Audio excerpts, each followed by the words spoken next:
സുഹൃത്തുക്കളെ എല്ലാവർക്കും നമ്മുടെ പുതിയ വീട്ടിലേക്ക് സ്വാഗതം. ഇന്ന് നമ്മുടെ നാടെങ്ങും ഇലക്ഷന്റെ ആ ഒരു അപ്ഡേഷൻസ് അറിയാൻ വേണ്ടിയിട്ട് വെയിറ്റ് ചെയ്തിരുന്ന ആ ഒരു നിമിഷം, അല്ലെങ്കിൽ ജനവിധി അറിയാനായിട്ട് കാത്തിരുന്ന ഒരു നിമിഷം ഇന്ന് അറിയാൻ പോവുകയാണ്. എന്താണ് സംഭവിക്കുന്നത്, എന്തൊക്കെ മാറ്റങ്ങളാണ് കേരളത്തിൽ ഉണ്ടാവാൻ പോകുന്നത്, ഇടതുപക്ഷം ഇനി ഉണ്ടാവുമോ, വലതുപക്ഷമാണോ ഇനി കയറി വരാൻ പോകുന്നത്, BJP ആണോ എന്നുള്ള ചോദ്യങ്ങളിലൊക്കെ ഉത്തരം കിട്ടാൻ പോകുന്ന ഒരു ദിവസം കൂടിയാണ് ഇന്ന്. എല്ലാ ആളുകളും ഉറ്റുനോക്കിയിരിക്കുന്ന ഒരു ദിവസം തന്നെയാണ് ഇന്നും നമുക്ക് വേണമെങ്കിൽ എടുത്തു പറയാൻ സാധിക്കും. അതായത് രാഷ്ട്രീയ അധികാര മോഹത്തിനായിട്ട് കാത്തു നിൽക്കുന്ന ഒരു കൂട്ടം ആളുകളുടെ ഒരു പ്രഹസനങ്ങളൊക്കെ ഈ കഴിഞ്ഞ ദിവസങ്ങളിലും ഈ ഒരു ഇടതുപക്ഷ സർക്കാർ ഇരിക്കുന്ന സമയങ്ങളിലും ഇലക്ഷൻ വരുന്നതിന് മുന്നോടിയായിട്ടൊക്കെ നമ്മൾ കണ്ടതാണ്. അതിനുവേണ്ടിയിട്ട് ചാനൽ ചർച്ചകളിൽ സജീവമായിട്ട് പ്രവർത്തിച്ചിരുന്ന സ്മൃതീശൻ അടക്കമുള്ള ഹാഷ്മി അടക്കമുള്ള ഒരുപാട് ആളുകളുടെ മെഴുകലുകളും പല വിധത്തിലുള്ള LDF വിരുദ്ധ അല്ലെങ്കിൽ ഇടതുപക്ഷ വിരുദ്ധ അനുഭവങ്ങളും അല്ലെങ്കിൽ അവരുടെ നയങ്ങളും അവരുടെ പ്രഖ്യാപനങ്ങളും വിശദീകരണങ്ങളും ഒക്കെ നമ്മൾ കണ്ടിരുന്നതാണ്. അപ്പൊ എല്ലാ തരത്തിലും ജനങ്ങളുടെ എല്ലാ ഹിതവും മനസ്സിലാക്കി, ജനങ്ങളുടെ ആവശ്യങ്ങളെല്ലാം മനസ്സിലാക്കി, അവരോടൊപ്പം എല്ലാ കാര്യങ്ങളിലും എല്ലാ സമയത്തും ഉണ്ടായിരുന്ന ഒരു സർക്കാരിനെ വളരെ മോശപ്പെട്ട ആളുകളെന്ന് പറഞ്ഞുകൊണ്ട് ഇലക്ഷന് മുൻപും ഇലക്ഷന് ശേഷവും ഒക്കെ വലിയ രീതിയിൽ വൃത്തികെട്ട കാര്യങ്ങളൊക്കെ പറഞ്ഞുകൊണ്ട് മെഴുകിക്കൊണ്ടിരുന്ന ടീംസിനെയൊക്കെ നമ്മൾ കണ്ടിരുന്നല്ലേ. അപ്പൊ അങ്ങനെ ഞാൻ ഇന്ന് കണ്ടൊരു പോസ്റ്റാണ് ജനൻ TV, അതായത് വെനം TV ആണ് പങ്കുവെച്ചിരിക്കുന്നത്. സംഘികളുടെ ഒരു വലിയ ചാനലായിട്ടുള്ള വെനം TV അവർ പങ്കുവെച്ചിരിക്കുന്ന പോസ്റ്റിൽ ഇങ്ങനെയാണ് പറയുന്നത്: പിണറായി വെറും പോളിറ്റ് ബ്യൂറോ അംഗം, വോട്ടെണ്ണും മുൻപേ തോൽവി സമ്മതിച്ചു, സമൂഹ മാധ്യമങ്ങളിലെ മുഖ്യമന്ത്രി എന്ന ബയോ തിരുത്തി മുഖ്യമന്ത്രി അല്ലെങ്കിൽ പിണറായി വിജയൻ എന്ന് പറഞ്ഞുകൊണ്ടാണ് ആ ഒരു പോസ്റ്റ് വന്നത്. അതിൽ നമുക്ക് നോക്കി അറിയാൻ പറ്റും, ഫേസ്ബുക്കിലും ഇൻസ്റ്റഗ്രാമിലും എല്ലാം Pinarayi Vijayan polit bureau member, communist party of India, Marxist എന്നൊക്കെ പറഞ്ഞുകൊണ്ട് അപ്ഡേറ്റ് ചെയ്തായിട്ട് കാണിക്കുന്നുണ്ട്. അല്ലെങ്കിൽ അങ്ങനെ പറഞ്ഞുകൊണ്ടാണ് അവർ പറയുന്നത്. ശരിക്കും എനിക്ക് തോന്നുന്നത് ഇവർക്കൊന്നും ബുദ്ധിയില്ല എന്നുള്ളൊരു കാര്യം നമുക്ക് എല്ലാവർക്കും അറിയാം. തലച്ചോറിന് പകരം ചാണകച്ചോറ് കയറിയിരിക്കുന്ന കുറച്ച് സംഘികളുടെ ചാനലാണല്ലോ ഈ ജനൻ TV. ആ ജനൻ TVയിൽ ഇരിക്കുന്ന ആളുകളുടെ ആ ഒരു മെഴുകല് ഈ മുഖ്യമന്ത്രി അല്ലെങ്കിൽ ഈ വോട്ടെണ്ണും മുൻപ് തോൽവി സമ്മതിച്ചുകൊണ്ട് മുഖ്യമന്ത്രിയുടെ പേരിൽ നിന്ന്, അല്ലെങ്കിൽ ആ ഒരു പിണറായി വിജയൻ എന്ന പേരിനൊപ്പം ഉണ്ടായിരുന്ന പട്ടമായിട്ടുള്ള മുഖ്യമന്ത്രി എന്നൊരു സാധനം എടുത്ത് കളഞ്ഞു എന്ന് പറഞ്ഞിട്ടാണ് മെഴുകുന്നത്. അപ്പൊ എന്തുകൊണ്ടാണ് മുഖ്യമന്ത്രി എന്ന് പറയുന്ന ഒരു വചനം, അല്ലെങ്കിൽ മുഖ്യമന്ത്രി എന്ന് പറയുന്ന ഒരു പേര്, അല്ലെങ്കിൽ ആ ഒരു ഔദ്യോഗിക പദവി അദ്ദേഹത്തിന്റെ ആ ഫേസ്ബുക്ക് അല്ലെങ്കിൽ സോഷ്യൽ മീഡിയയിൽ നിന്നൊക്കെ റിമൂവ് ചെയ്തതെന്ന് ചോദിച്ചു കഴിഞ്ഞാൽ എല്ലാ ആളുകൾക്കും അറിയാം. അതാണ് ശരിക്കും ഔദ്യോഗികപരമായിട്ട് അവരുടെ പേരിൽ നിന്ന് ആ ഒരു മുഖ്യമന്ത്രി പദവി സ്ഥാനം അല്ലെങ്കിൽ മുഖ്യമന്ത്രി എന്ന് പറയുന്ന ഒരു പേരെടുത്ത് മാറ്റണം എന്നുള്ളതാണ് ചട്ടമെന്ന് എല്ലാവർക്കും അറിയാം. ഇതൊന്നും അറിയാത്ത ഒരു കൂട്ടം ആളുകളാണ് ഈ രീതിയിൽ മെഴുകുന്നത്. ഇതിനെ കൂട്ടിപ്പിടിച്ചുകൊണ്ട് പല ആളുകളുടെയും പല മെഴുകലുകളും ഒക്കെ ഞാൻ കണ്ടിരുന്നു. അപ്പൊ അതില് ഞാൻ ഈ ജനൻ TVയിൽ കണ്ടൊരു പോസ്റ്റ് ഞാൻ നിങ്ങളെ കാണിച്ചു തരാം. അതിൽ ആ പോസ്റ്റിൽ വന്നിരിക്കുന്ന കമന്റ് ഇങ്ങനെയാണ്: മാപ്രകളോട് ഒരു വിനീത അഭ്യർത്ഥന, ബ്രേക്കിംഗ് ന്യൂസ് അടിച്ചുവിടുന്ന തിരക്കിനിടയിൽ തിരഞ്ഞെടുപ്പ് കമ്മീഷൻ എന്നൊരു സാധനം ഉണ്ടെന്നും പെരുമാറ്റച്ചട്ടം നിലവിൽ വന്നാൽ ഔദ്യോഗിക പദവികൾ ബയോയിൽ നിന്ന് മാറ്റണമെന്ന ബേസിക് വിവരം പോലും നിങ്ങൾക്കില്ലേ? സത്യം പറഞ്ഞാൽ നിങ്ങളെ സമ്മതിക്കണം. തിരഞ്ഞെടുപ്പ് നോട്ടിഫിക്കേഷൻ വന്ന അന്ന് തന്നെ ചെയ്ത ഒരു കാര്യം മാസങ്ങൾക്ക് ശേഷം വലിയൊരു സ്കൂപ്പ് ആയി അവതരിപ്പിക്കാൻ നല്ല തൊലിക്കെട്ടി തന്നെ വേണം. മുഖ്യമന്ത്രി തന്റെ ബയോ മാറ്റിയത് വലിയൊരു രാഷ്ട്രീയ മാറ്റമായി ആഘോഷിക്കുന്നതിന് മുൻപ് ഇലക്ഷൻ പ്രക്രിയയെക്കുറിച്ച് ഒരു മിനിമം ധാരണ ഉണ്ടാക്കാൻ നോക്കുന്നത് നന്നായിരിക്കും. ഇതുപോലെയുള്ള മണ്ടത്തരങ്ങൾ എഴുന്നള്ളിക്കുമ്പോൾ കാണുന്നവർക്ക് ചിരിക്കാനുള്ള വകയുണ്ടെന്ന് കൂടി ഓർക്കുന്നത് നല്ലതാണ്. മാധ്യമ പ്രവർത്തനം എന്ന് കേട്ടിട്ടേ ഉള്ളൂ അല്ലേ? ഇങ്ങനെയുള്ള ബ്രേക്കിംഗ് ന്യൂസുകൾ കാണുമ്പോൾ മണ്ടത്തരം ഒരു അലങ്കാരമായി കൊണ്ട് നടക്കുന്നവർ എന്ന് മാത്രമേ നാട്ടുകാർക്ക് പറയാനുള്ളൂ എന്ന് പറഞ്ഞുകൊണ്ട് ഒരാൾ കമന്റ് ഇട്ടിട്ടുണ്ട്. പിന്നെ ഈ ഒരു സാധാരണ വെനൻ TVയുടെ കമന്റ് അല്ലെ പോസ്റ്റുകളിലൊക്കെ ഞാൻ കാണുന്നത് ഇവരെ അനുകൂലിച്ചുകൊണ്ട് വെനൻ TV പറയുന്ന എല്ലാം ശരിയാണെന്ന് പറഞ്ഞുകൊണ്ട് കമന്റ് ഇടുന്ന ആളുകളുടെ കമന്റുകളായിരുന്നു. എന്നാൽ ഇതില് എല്ലാ ആളുകളും വെനൻ TVക്കെതിരെ തന്നെ വന്ന് സംസാരിക്കുകയാണ്. ലേശം ഉളുപ്പെങ്കിലും കാണിക്കണോ ചാണക TV, അറ്റ്ലീസ്റ്റ് ഒരു 10 വയസ്സുകാരുടെ ബുദ്ധി വിവരമെങ്കിലും കാണിക്കുമെന്ന് പറഞ്ഞുകൊണ്ടൊക്കെ ഒരുപാട് കമന്റുകളുണ്ട്. എന്തുകൊണ്ടാണ് പിണറായി വിജയൻ ആ മുഖ്യമന്ത്രി സ്ഥാനം അല്ലെ മുഖ്യമന്ത്രി എന്ന് പറയുന്ന ഒരു പേര് തന്റെ പേരിനൊപ്പം റിമൂവ് ചെയ്ത്, തന്റെ പേരിന്റെ ഒപ്പം ആ ഒരു കാര്യത്തിൽ നിന്ന് റിമൂവ് ചെയ്തെന്നുള്ളതിനുള്ള കാര്യങ്ങളെല്ലാം കേരളത്തിലെ എല്ലാ ജനങ്ങൾക്കും അറിയാം. എന്നാൽ വെനൻ TV അടക്കമുള്ള വെനൻ TVയെ അലങ്കരിക്കുന്ന ഒരുപാട് ആളുകൾ, അല്ലെ വെനൻ TVക്ക് ഒപ്പം നിൽക്കുന്ന ഒരുപാട് ആളുകളുണ്ട്. ഇവന്മാർക്കൊന്നും ഈ കാര്യത്തിന്റെ ഗൗരവം മനസ്സിലായിട്ടില്ല, കാര്യം എന്താണെന്നും മനസ്സിലായിട്ടില്ല, വെറുതെ മെഴുകിക്കൊണ്ടിരിക്കുകയാണ്. അപ്പൊ ഞാൻ ഇന്നത്തെ ഈ ഒരു വിഷയങ്ങളിൽ, അതായത് ഇലക്ഷന്റെ കാര്യങ്ങളൊക്കെ, നാളെ വോട്ടെണ്ണുകയാണല്ലോ അല്ലെ ഇന്ന് വോട്ടെണ്ണുകയാണല്ലോ, അപ്പൊ ആ സമയങ്ങളിൽ അന്ന് പറയാനിരിക്കുന്ന കാര്യങ്ങളിൽ പലതും ഇന്നേ കുരുപൊട്ടി പല ആളുകളും പറയുന്നുണ്ട്. അതിനൊക്കെയുള്ള മറുപടിയായിട്ട് ഇന്നൊരു വീഡിയോ അല്ലെങ്കിൽ ഈ ഒരു വീഡിയോ ഞാൻ സമർപ്പിക്കുകയാണ്. അതില് ചാനൽ ചർച്ചകളിൽ വന്നിരുന്നുകൊണ്ട് മെഴുകുന്ന സ്മൃതീശൻ അല്ലെങ്കിൽ കൊങ്ങികളായിട്ടുള്ള പല ആളുകളെ നമുക്കറിയാം. അതിലെല്ലാം മാത്തു സജി അടക്കമുള്ള ഒരുപാട് ആളുകൾ ഇതിനെതിരെയൊക്കെ സംസാരിച്ചുകൊണ്ടിരുന്നതാണ്. വലതുപക്ഷത്തിന് വേണ്ടിയിട്ട് സംസാരിക്കാതെ ഇടതുപക്ഷം ചെയ്യുന്ന നല്ല കാര്യങ്ങളെപ്പറ്റി സംസാരിച്ചിരുന്ന ആളുകളാണ്. അങ്ങനെ മാത്തു സജിയും അതേപോലെ തന്നെ അസിത സഹീർ എന്നൊക്കെ പറയുന്ന ചാനൽ ചർച്ചകളിൽ സജീവമായിട്ട് വന്നിരിക്കുന്ന രണ്ട് വ്യക്തികളുണ്ട്. അതിൽ അസിത പറയുന്ന ഒരു കാര്യമുണ്ട് ഇടതുപക്ഷത്തിനെ പറ്റി. എന്തുകൊണ്ട് ഇടതുപക്ഷം വന്നിരിക്കുന്നു, അല്ലെ എന്തുകൊണ്ടാണ് ഇടതുപക്ഷത്തിന് ഇത്രയധികം വേര് ഈ കേരളത്തിലുള്ളതെന്നൊക്കെ ചോദിക്കുന്ന ചോദ്യത്തിന് അസിത സഹീർ പറയുന്ന ഒരു കാര്യമുണ്ട്. ഞാൻ ആ ഒരു വീഡിയോ നിങ്ങളെ കാണിച്ചു തരാം.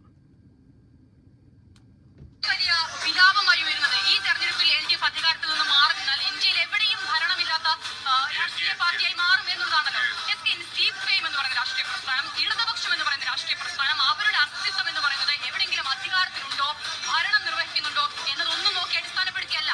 ആ പ്രസ്ഥാനം രൂപപ്പെടാൻ, അത് ഈ നിലയിൽ കാണുന്ന രാഷ്ട്രീയ സംഹിതയിലേക്ക് പരുവപ്പെടാൻ പോലും കാരണം എന്താണെന്നുള്ളത് നമുക്കറിയാം. ചരിത്രാതീത കാലഘട്ടത്തിൽ അത് തന്നെയാണ്. ഒരു കാര്യം കൂടി ഇപ്പോൾ ഈ വർത്തമാനകാല ഇന്ത്യയുടെ ഒരു സാഹചര്യം കൂടി ചേർത്ത് ഞാൻ അതിനെ വിശദീകരിക്കാം.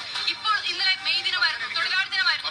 തൊഴിലാളി ദിനവുമായി ബന്ധപ്പെട്ട് ഇന്നലെ മെയ് ദിനം തൊഴിലാളി ദിനമാണ്. ഈ തൊഴിലാളി ദിനവുമായി ബന്ധപ്പെട്ട് ഇന്ന് രാജ്യത്തെ ഏറ്റവും വലിയ തൊഴിലാളി വിരുദ്ധ നയങ്ങൾ നടത്തുന്ന ഒരു ഇടത്ത് വലിയ സമരം തൊഴിലാളികൾ നടത്തുന്നുണ്ട്. അത് നോയിഡയിലാണ്. ഈ പറയുന്ന നോയിഡയിൽ, ഉത്തർപ്രദേശിൽ, നോയിഡ അടങ്ങുന്ന ഉത്തർപ്രദേശ് എന്ന് പറഞ്ഞ സംസ്ഥാനത്ത് കഴിഞ്ഞ നിയമസഭാ തെരഞ്ഞെടുപ്പിൽ ഇടതുമുന്നണി ആകെ മത്സരിച്ചത് 61 സീറ്റുകളിലാണ്. ലഭിച്ച വോട്ട് എത്രയാണെന്നറിയാമോ? 0.01%.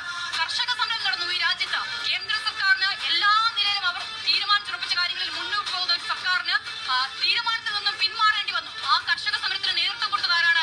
ഇടത് പ്രസ്ഥാനങ്ങളാണ്. കർഷക സമരം കൊടുമ്പിരി കൊണ്ട് ഡൽഹിയിൽ എത്രയാണ് CPM-ന്റെ വോട്ടിംഗ് പെർസെന്റേജ് എന്നറിയാമോ? 0.01%. പഞ്ചാബിൽ ആകെ കിട്ടിയത് 0.1%. അപ്പോൾ ഈ പറയുന്ന ഇത്ര വലിയ സമരങ്ങൾക്ക് നേതൃത്വം കൊടുത്ത സംസ്ഥാനങ്ങളിലൊന്നും ഈ വോട്ടിംഗ് പെർസെന്റേജ് ആണ് ഇടതുപക്ഷം എന്ന് പറഞ്ഞ രാഷ്ട്രീയ പ്രസ്ഥാനത്തിലുണ്ട്. അപ്പോൾ അതുകൊണ്ട് ഭരണം എവിടെയും ഇല്ല എന്നത് ഇടതുപക്ഷ പ്രസ്ഥാനത്തിനെ അവരെ വിലയിരുത്താനോ ഇനി എന്താകും അവർ എന്ന് വ്യാഖ്യാനിക്കാനുള്ളൊരു സൂചികയല്ല. ഇവിടെ ഏറ്റവും വലിയ കണ്ടില്ലേ, ഭരണമാറ്റം ആഗ്രഹിക്കുന്നു അല്ലെങ്കിൽ ഇടതുപക്ഷം അവസാനിച്ചു എന്നൊക്കെ പറയുന്ന ആളുകൾക്കൊരു മറുപടി എന്നോണം തന്നെയാണ് അസിത എന്ന് പറയുന്ന ഒരു പുലിക്കുട്ടി ഈ കാര്യങ്ങളെ പറ്റിയൊക്കെ ചർച്ച ചെയ്യുന്നത്. പല ആളുകളും ഇലക്ഷന്റെ കാര്യങ്ങളൊക്കെ വന്ന സമയം മുതൽ വലതുപക്ഷം അല്ലെങ്കിൽ ഇടതുപക്ഷം വലിയ തോൽവിയിലേക്ക് പോകുന്നു, ഇടതുപക്ഷത്തിന്റെ പല അനുഭാവികളും ഇടതുപക്ഷത്തിനെതിരെ തന്നെ സംസാരിക്കുന്നു എന്നൊക്കെ പറഞ്ഞ് വലിയ മെഴുകലുകളൊക്കെ ആയിരുന്നു. അപ്പൊ അതിന് തക്കതായ മറുപടി തന്നെയാണ് അസിത എന്ന് പറയുന്ന ഒരു പുലിക്കുട്ടി പറഞ്ഞിരിക്കുന്നത്. പിന്നെ ഞാൻ വേറൊരു വീഡിയോ കണ്ടു. എന്തുകൊണ്ടാണ് കേരളത്തിൽ ഈ പറയുന്ന ഇടതുപക്ഷത്തിന് ഇത്രയധികം സ്ഥാനമുള്ളത് എന്ന് പറഞ്ഞുകൊണ്ട് ഇടതുപക്ഷം ഇനിയും തുടരുമോ എന്നൊക്കെ ഒരു അമ്മയെ എടുത്ത് ചോദിക്കുമ്പോൾ ആ അമ്മ പറയുന്ന ഒരു കാര്യമാണ് ഞാൻ നിങ്ങളെ കാണിക്കാൻ പോകുന്നത്. അതായത് മുൻപേ വന്ന വീഡിയോ ആണ്, ഇപ്പോഴൊന്നും അല്ല, ഒരു മാസം മുൻപൊക്കെ വന്നിട്ടുള്ള വീഡിയോ ആണ്. ആ വീഡിയോയിൽ ആ അമ്മ പറയുന്നൊരു കാര്യമുണ്ട്. എന്ത് വിഷയമുണ്ടെങ്കിലും എൻ്റെ മക്കൾ ഓടി വരും. എൻ്റെ മക്കളെന്നാണ് പറയുന്നത്. DYFIക്കാരെയാണ് പറയുന്നത്. ശരിക്കും ആ അമ്മ DYFI എന്നൊരു പാർട്ടിയെ വെച്ചിട്ടല്ല പറയുന്നത്. എൻ്റെ മക്കൾ എന്തൊരു കാര്യമുണ്ടെങ്കിലും എൻ്റെ അടുത്തേക്ക് ഓടി വരും, എന്തൊരു സഹായം എനിക്ക് വേണോ അപ്പോഴെല്ലാം ഓടി വരും എന്ന് പറഞ്ഞുകൊണ്ട് ആ അമ്മ പറയുന്നൊരു വീഡിയോ ഉണ്ട്. ഞാൻ അതുകൂടി നിങ്ങളൊന്ന് കാണിച്ചു തരാം. സർക്കാർ മാറണം ആഗ്രഹമുണ്ടോ? എനിക്കങ്ങനെ താല്പര്യമില്ല. കൊച്ചുങ്ങൾ എപ്പോഴും ഓടി വരുന്നവരാണ്. എന്റെ കൊച്ചുങ്ങൾ ഓടി വരുന്നതാ. സർക്കാർ മാറണമെന്ന് അഭിപ്രായമില്ല. കൊച്ചുങ്ങളെന്ന് പറഞ്ഞാൽ എന്റെ നാട്ടിലുള്ള പിള്ളേരുണ്ട് എനിക്ക്. സർക്കാർ തുടരണം, പെൻഷൻ കിട്ടും അല്ലേ? അതാണ് പറയുന്നത്. എന്തെങ്കിലും ആവശ്യമുണ്ടെങ്കിൽ അവരെ ഓടി വരാനുള്ളതെന്ന് പറയുന്നത്. നാട്ടിൽ ഒരുപക്ഷെ DYFI പ്രവർത്തകരായിരിക്കും അല്ലേ? ഉറപ്പായിട്ടും അവർ പ്രാദേശികമായിട്ട് കൂടി പല ഘടകങ്ങളാണല്ലോ ഉറപ്പായിട്ടും.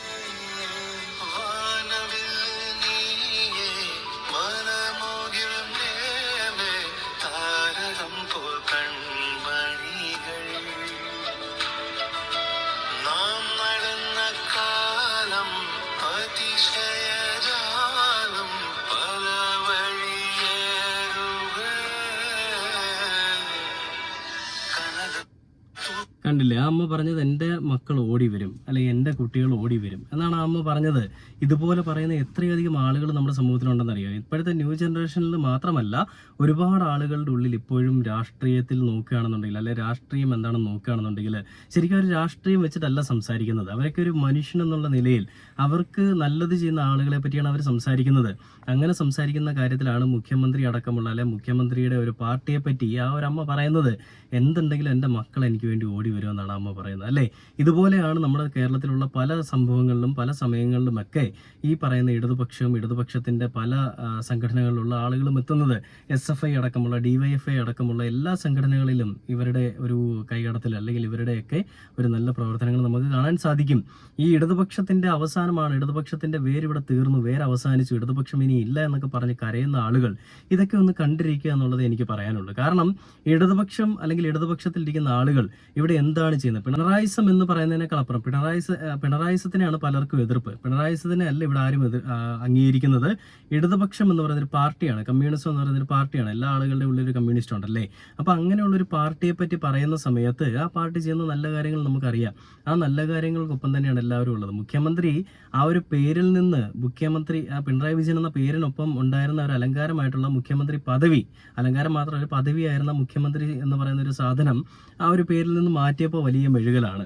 കുറേ ആളുകൾ മുഖ്യമന്ത്രി അത് മാറ്റി പേടിച്ചിട്ട് മാറ്റിയതെന്നൊക്കെ ഒരു ചട്ടത്തിന്റെ അടിസ്ഥാനത്തിൽ നിന്നുകൊണ്ട്, അല്ല ചട്ടം അനുസരിക്കുന്ന ഒരാളെന്ന രീതിയിൽ, ആ ഭരണഘടന അനുസരിക്കുന്ന ആളെന്ന രീതിയിൽ, മാനിക്കുന്ന ആളെന്ന രീതിയിലൊക്കെ തന്നെയാണ് മുഖ്യമന്ത്രി ചെയ്തിരിക്കുന്നത്.